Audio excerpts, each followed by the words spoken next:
예, 오늘의 모닝 브리핑 시작하겠습니다. 키워드 정리해보면 애플이 미증시에서 천덕꾸러기가 계속 되고 있는 모습이고요. 그렇지만 이제 번스타인이나 파이퍼 샌들러에서 이제 반도체는 매수해야 된다. 그래서 일부 반도체주들이 선전하면서 낙폭을 좀 줄이는 그런 역할을 했고, 코스피가 최근에 계속 부진하잖아요. 그러니까 기관 매도가 관건인데 과거에 어떤 형태로 기관 매도가 나왔는지 차트로 보여드리겠습니다. 그리고 어제 제약에서 2차 전지로 매수가 넘어갔었는데 이게 이제 또 다른 업종으로 넘어가게 될지 아니면 이제 제약으로 다시 컴백을 하게 될지 이 부분이 상당히 중요한 연초의 포인트가 될 것 같습니다. 이런 내용들 중심으로 설명을 드리겠는데요.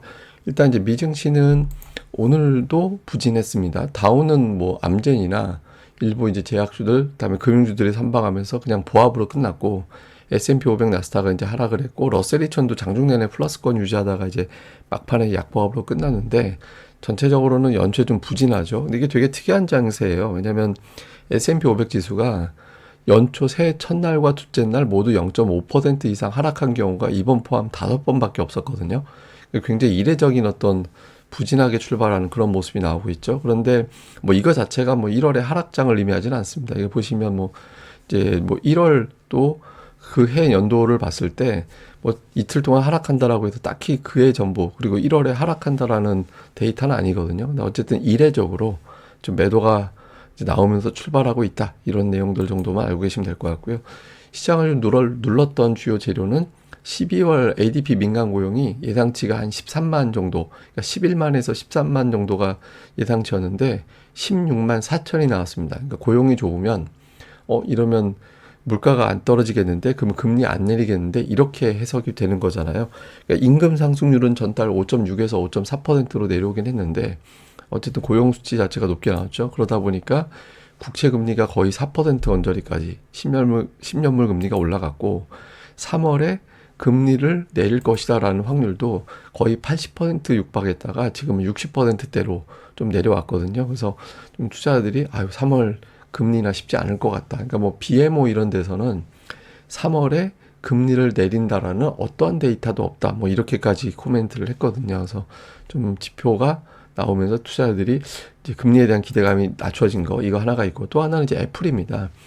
애플에 대해서 뭐 연일 보도들이 쏟아져 나오고 있거든요. 오늘 애플 관련된 뉴스 정말 많았는데, 파이퍼 샌들러에서 목표가 220달러에서 205달러, 투자 의견은 중립으로 낮췄고, 이유는 스마트폰 수요 자체가 부진할 것 같다, 이런 주장을 했고요. 오늘 야후에서 이제 재밌는 기사가 나왔는데, 월가에서 애플을 좀 어렵게 보는 이유, 뭐 이렇게 해서 나왔거든요. 그러니까 애플에 대해서 좀 싸늘해진 이유, 이렇게 생각하면 될 것 같은데, 그 낙관론자들이 서비스 부분 매출이 증가하고 있어서 애플 뭐 주가 계속 좋다 이렇게 주장하잖아요. 근데 이거에 대해서 비관론자들은, 보수적으로 보는 투자자들은 각종 규제가 있다, 각종 규제가 있고 뭐 소송 같은 거, 독점 소송 막 이런 것들도 있어서 서비스조차도 불확실할 것 같다, 이런 식으로 또 주장을 하고 있거든요. 그래서 애플에 대해서 뭐 온갖 보수적인 어떤 의견들이 많이 나오다 보니까 이제 주가가 빠졌고, 여차하면 지금 시가총액 순위도 뒤집힐 것 같아요. 지금 애플이 2조 8천억 달러까지 내려왔고, 마이크로소프트가 2조 7천억 달러 되거든요. 그래서 두 종목의 순위가 뒤집어질 가능성도 좀 제기가 되는 것 같습니다. 그래서 어쨌든 애플이 부진했고, 그나마 이제 낙폭을 좀 방어한 거는 오늘 이런 어떤 종목들, 반도체 종목들에 대한 투자 의견 상향, 목표 주가 상향, 이런 것들이 되게 많았어요. 그래서 이런 여파로 뭐 전부 다 올라간 건 아니지만 원래 이제 종목들이 좀 반응을 하면서 지수를 좀 막는 그런 역할을 했죠. 이거 보는 사이트는 제가 잠시 후에 보여드릴게요. 그리고 그때 상반기에는 이제 1월은 원래는 되게 좋은 달이었거든요. 미국에서 1월을 갖다가, 그러니까 달별로 15일 딱 쪼개서 안쪽, 뒤쪽 이렇게 이제 나눈 건데, 원래 1월 상반은 강한 달인데 이번 같은 경우는 좀 이례적으로 약하거든요. 앞서 말씀드린 대로 1, 2 첫날, 둘째 날 0.5% 이상 하락한 게 이번 포함 5번밖에 없었다라고 말씀드렸잖아요. 그래서 좀 이례적으로 좀 매도가 나오고 있는 상황이긴 합니다. 근데 이게 이제 뭐 빅테크에 국한된 거라면 아직까지는 별 문제가 없는데, 다른 종목까지 번지게 되면 좀 골치 아파지겠죠. 특징주로는 뭐 애플의 주가 지금 빠지는 거 굉장히 좀, 차트 보면은 무슨 개별주 같이 빠지고 있고, 그나마 이제 엔비디아는 혹시 51선 테스트하지 않을까 싶었는데 51선 근처 가지 않고 일단 튕겨 올린 점은 좀 다행스러운 그런 모습이었고, 최근에 JP모건 주가 보면 그냥 52주 신고가인데 따박따박 계속 올라가요. 그래서 뭐 하루 조정 나왔다가는 이제 바로 올라가면서 고점 돌파하고, 그러니까 미국에서 제약주도 강하지만 이런 어떤 그 금융주들도 상당히 좀 강하게 움직이는 그런 이제 흐름도 있는 것 같습니다. 자, 우리 증시는 기관들 매도가 문제잖아요. 근데 보시다시피 기관들은 원래 연초에 매도를 했어요. 이게 1월부터 3월까지 기관들 수급 추이를 제가 표기한 거거든요. 근데 보시면은 1월 중으로 매도가 끝나는 경우도 있고, 그다음에 뭐 1월 잠깐 반짝 나오다가 그냥 매수로 들어온 날도 있고, 이거 3월까지 볼 필요는 없고 주로 이제 1월만 보시면 되는데, 2022년, 2021년은 2020년과 2021년은 1월 내내 매도가 나왔고요. 2022년도 같은 경우는 20일경까지 매도가 나왔다가 이제 튕겨 올라갔고, 2023년도 같은 경우는 초반에 매도 나오고 1월에는 그냥 평탄했었어요.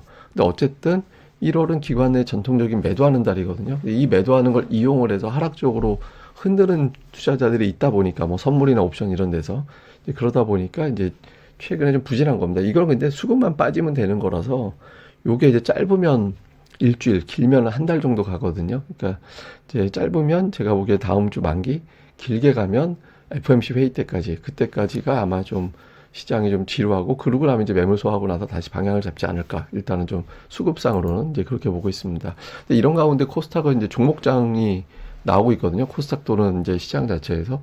셀트리온이 어저께 좀 크게 빠지긴 했지만, 어쨌든 11월 이후에 셀트리온이 올라가고, 이거는 제가 어제 설명드렸죠. 그러니까 미국 국채 금리가 하락하기 시작했던 게 작년도 10월 말 11월이었는데, 그때부터 제약주들이 올라갔었거든요. 이거는 이제 금리하고 좀 연결되어서 볼 필요가 있고, 그다음에 2차 전지는 종목별 장세. 예. 일제히 다 올라간다라기보다는 어제는 좀 여러 종목이 올라가긴 했지만 엔캠과 LNF가 좀 강하게 움직이는 그런 모습이 나오고 있죠. 그다음에 그 외에는 개별적인 업종 내에서 좀 개별적으로 움직이는 종목들이에요. 그래서 뭐 좀 부진했다가 지수하고 무관하게 은근슬쩍 올라가고 있는 종목들이라든가, 아니면은 저항대를 앞두고서 좀 이제 어떻게 움직일지 한번 좀 볼만한 종목군들, 이런 것들이라서 이걸 제가 뭐 그냥 특징주로 얘기한 거라서 올라간다고 얘기하는 게 아닙니다. 그러니까 이게 지금 시장에서 좀 특이하게 움직이고 있는 종목이다라는 의미지, 이걸 뭐 무슨 뭐 JYP를 지금 매수해서 뭐 어마어마하게 수익을 나겠다 이럴 리가 없잖아요. 그래서 그런 취지로 얘기하는 게 아니라 이제 특징적인 종목을 제가 업종에다 하나씩 꼽아서 보여드리는 거니까 혹시 오해 안 하셨으면 좋겠습니다. 이런 어떤 움직임들이 있다. 자, 시장을 좀 정리해서 말씀드리면, 아직까지 그나마 다행인 건 삼성전자를 외국인들이 계속 매수를 해주고 있거든요. 그러니까 만약에 삼성전자마저 돌아서 버리면 지수 낙폭이 되게 커지고 선물 옵션 쪽에서 더 요란하게 반응할 수 있는데, 삼성전자가 버텨지면 하락 쪽 배팅을 세게 하려다가도 너무하면 당하겠는데 이런 생각을 하게 되거든요. 삼성전자 버텨지는지, 그 다음에 기관들이 팔고 외국인들이 선물 팔고 이런 조합이 나오면 아무래도 어렵죠. 예, 그러니까 이런 조합이 이제 좀 기관들 매도는 어쩔 수 없는데, 한동안은 이제 외국인들이 선물 그리고 또 옵션. 그러니까 옵션은 좀 해석하기 나름인데 최근에 개인들이 콜을 많이 샀었거든요. 그러니까 콜 옵션은 지수가 올라간다라는 거에 계약금을 거는 건데, 개인 투자자들이 그런 베팅이 좀 있었거든요. 그래서 그거가 이제 조금 깨져야 됩니다. 그러니까 그런 게 깨지게 되면 이것도 좀 바뀔 가능성이 있어서 이 조합도 좀 볼 필요가 있고, 그다음에 어저께는 이제 제약주에서 2차 전지로 이제 수급이 좀 넘어갔었는데, 오늘은 또 어떻게 될 거냐? 미국에서 반도체가 선방했다고 그쪽으로 갈 거냐? 아니면 또 제약으로 갈 거냐? 2차 전지가 그냥 계속 갈 거냐? 요 흐름도 좀 주목해 볼 필요가 있고요. 지금은 제가 보기에는 지수보다 종목이 중요한 시기인데, 특히 지수가 눌리고 있을 때 먼저 이게 어떤 의미냐면, 지수는 하락하는데 먼저 선조정 받았다가 안 빠지기 시작하고 은근히 오후 들어서 양봉으로 돌리는 종목군들이 속속 있거든요. 그래서 그런 종목들을 좀 잘 찾아보시는 것도 필요하다, 이렇게 보시면 될 것 같습니다. 근데 그 코스닥은 많이 올랐잖아요. 그러니까 지금 9주 연속 올라간 거거든요. 그러니까 이번 주 초까지만 해도 10주 연속 상승이었는데, 근데 어쨌든 이제 9주 연속 7주 이상 올라갔던 경우에는 1, 2주는 당연히 하락할 확률이 높죠. 왜냐면 이제 연속 상승이 멈췄다 하면은 그 다음 주는 빠졌다는 의미니까, 그러니까 2주 연속 하락하지 않았다라면 어쨌든 1, 2주 차이는 마이너스 하락하는 경우가 좀 많이 있잖아요. 근데 이게 이제 3, 4주 그러고 나서 다시 올라갔느냐라고 본다라면 확률적으로 보면은 1, 2주 조정 보이고 다시 올라가는 비율이 좀 높긴 했거든요. 그래서 지금은 이제 매물 소화 쪽에 조금 더 가깝다라고 보고 있습니다. 특히 이제 1월에 이제 시작됐던 어떤 하락인 경우는 대부분 다 이제 매도 물량이 기관들 매도에 기인된 경우가 좀 많이 있어서, 이 물량만 좀 소화하고 나면 이제 조금 시장은 좀 풀릴 가능성이 있어서 좀 오히려 물량이 나올 때 종목들을 좀 엄선하는 그런 과정도 필요하다. 이렇게 이제 보시면 될 것 같습니다. 예, 그리고 제가 아까 저거 알려드린 건 뭐냐면, 뭐, 미국에서, 그러니까 제가 이제 항상 고릴라 리서치에서 증시 분석 데이터 여기 보시면 제가 가끔 이런 사이트도 알려드리는데, 미국 종목들, 그러니까 구체적인 보고서까지 볼 수는 없고, 투자 의견 제목만 보는 곳은 제가 이제 여기 게시판에 보시면 올려놓은 거 있거든요. 그래서 이제 사이트 누르면, 이렇게 뭐 종목들별로 투자 의견, 뭐, 얼마 올렸다, 목표 주가 얼마 낮췄다, 이런 것들이 있거든요. 그래서 여기로 참고해 보시면 되니까, 네이버에서 이제 고릴라 리서치라고 검색하시면 여기 들어오실 수 있습니다. 그리고 다음 주까지 저 하루에 1,300원꼴로 가입하고 한 번 가입하시면 나중에 인상돼도 초기 비용 그대로 이제 저 연장될 수 있는 이벤트 해드리니까 여기 공지 올려진 것 좀 많이 참고해 주시면 좋을 것 같습니다. 예, 근데 어쨌든 시장은 이게 한 번 올라가고 나면 매물 소화하는 게 되게 당연하다라고 봐야 되거든요. 그러니까 지금 너무 뭐 이거에 대해서 고민하기보다는 지금은 이미 출발한 종목들이 좀 제법 있습니다. 그러니까 그런 종목들에 좀 집중을 해서 그러니까 막연하게 종목을 계속 들고 있는 것도 중요하죠. 중요하지만 시장의 트렌드가 바뀌고 있다, 만들어지고 있다라는 것도 되게 중요하거든요. 그래서 그런 것들을 좀 많이 찾아보시는 노력도 필요한 것 같습니다. 예, 저는 또 다음 방송에서 뵙겠습니다. 이 방송 구독하기와 좋아요 꼭 부탁드립니다. 감사합니다.